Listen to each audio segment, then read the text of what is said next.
YS Bharathi Reddy PA Varra రవీంద్రరెడ్డిని arrest చేశారన్న ప్రచారంలో నిజం లేదని తేలిపోయింది. 2 రోజుల క్రితం వైసీపీ సోషల్ మీడియా యాక్టివిస్టును అదుపులోకి తీసుకున్నారని ప్రచారం జరిగింది. అయితే జగన్ పర్యటనలో భాగంగా నిన్న పులివెందుల క్యాంపు కార్యాలయానికి వచ్చారు వర్ర రవీంద్ర మాజీ సీఎం క్యాంపు కార్యాలయంలో ప్రత్యక్షమయ్యారు. దీంతో పోలీసులు అదుపులోకి తీసుకున్న మాట అవాస్తవమని వర్ర రవీంద్ర అక్కడ కనబడడంతో రుజువైంది.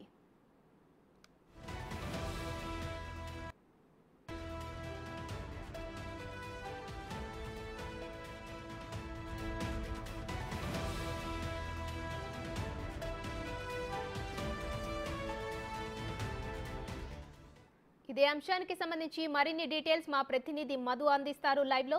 మధు, చెప్పండి, ఎవరైతే హోంమంత్రి అనితపై గతంలో అనుచిత వ్యాఖ్యలు చేశారో ఆ వ్యక్తిని అరెస్టు చేశామని కూడా పోలీసులు చెప్పారు. మళ్ళీ ఇవాళ ఆ వ్యక్తి ఇక్కడ కనిపించాడు సీఎం క్యాంప్ ఆఫీస్ లో. దీనికి సంబంధించిన డీటెయిల్స్ ఏంటి?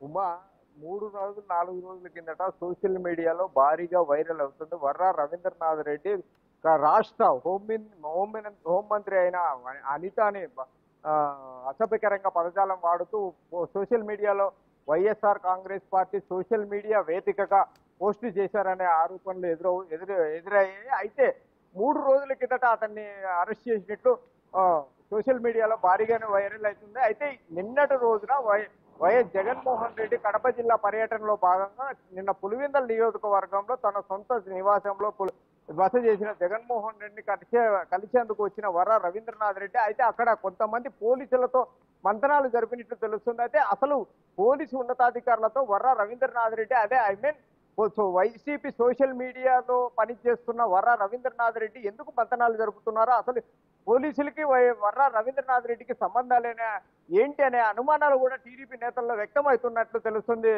ఉమ్మా,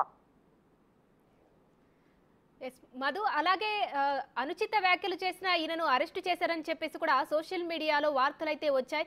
మరి అవన్నీ అవాస్తవం అని తేలింది అంటే ఎందుకు ఇలా జరిగింది?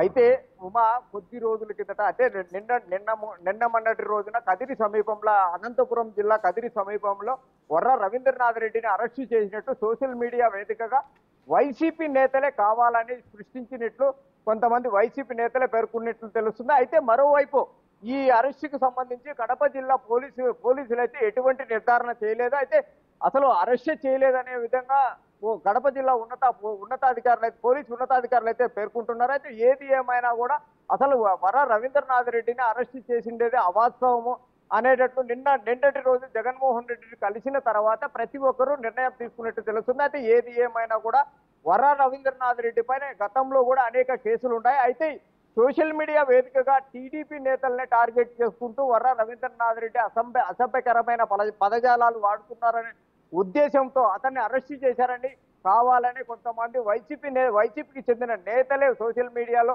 భ్రష్టు పట్టిస్తారనే కారణంతో వైసీపీ నేతలే పేర్కొంటున్నట్లు